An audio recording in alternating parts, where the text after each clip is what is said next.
राधे राधे हरे कृष्णा भक्तों।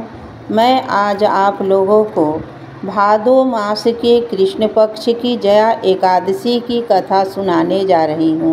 इसे आप अवश्य सुनिएगा, इसे अंत तक सुनिएगा, इसलिए कि इस एकादशी को किस दिन करनी है और किस दिन पारण करनी है, क्या चीज़ से पारण करनी है, मैं सब बताऊंगी। एक बार बोलिए अजा एकादशी महात्म्य की जय जय, विष्णु भगवान की जय जय। भादो मास के कृष्ण पक्ष की एकादशी को अजा यानी अजय एकादशी कहते हैं। इस एकादशी को करने से सभी पाप दूर हो जाते हैं, कट जाते हैं तथा धन धान्य की प्राप्ति होती है, मुक्ति की प्राप्ति होती है। कुंती पुत्र युधिष्ठिर बोले कि जनार्दन, अब आप मुझे भाद्रपद मास की कृष्ण पक्ष की एकादशी के बारे में बतलाइए। इस एकादशी का क्या नाम है तथा इसकी क्या विधि है, सो सब विस्तार पूर्वक कहिए। श्री कृष्ण भगवान बोले कि हे राजन, भादो मास कृष्ण पक्ष की एकादशी को अजा कहते हैं। इसके व्रत करने से समस्त पाप नष्ट हो जाते हैं। जो मनुष्य इस दिन भगवान की भक्ति पूर्वक पूजा करते हैं उसके समस्त पाप नष्ट हो जाते हैं। इस लोक और परलोक में सहायता करने वाली इस एकादशी व्रत के समान विश्व में दूसरी एकादशी नहीं है। एकादशी की कथा इस प्रकार है। प्राचीन काल में एक चक्रवर्ती राजा राज्य करता था। उसका नाम हरिश्चंद्र था। वह अत्यंत वीर और प्रतापी तथा सत्यवादी था। उसने अपनी पत्नी तथा अपने पुत्र को बेच डाला। वह स्वयं एक चंडाल के यहाँ कफन लेने का काम किया करता था, परंतु उसने इस आपत्ति के काल में भी सत्य को बोलना न छोड़ा।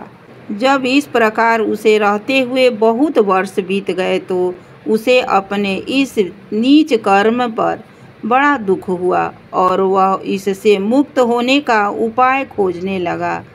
वह उस जगह सदैव इसी चिंता में लगा रहता था कि मैं क्या करूं। एक समय जब वह चिंता कर रहा था तब गौतम ऋषि आए। राजा ने उन्हें देखकर प्रणाम किया और अपनी दुख की कथा उनसे सुना दिया। अपनी कथा सुनाने लगे और महर्षि राजा के दुख की कथा सुनने लगे। महर्षि राजा के दुख के कथा पूर्ण वाक्यों को सुनकर अत्यंत दुखी हुए और राजा से बोले कि हे राजन, भादो के कृष्ण पक्ष में एकादशी होती है। इस एकादशी का नाम अजा है। तुम उसी अजा नामक एकादशी का विधि पूर्वक व्रत करो तथा रात्रि को जागरण करो। इससे तुम्हारे समस्त पाप नष्ट हो जाएंगे।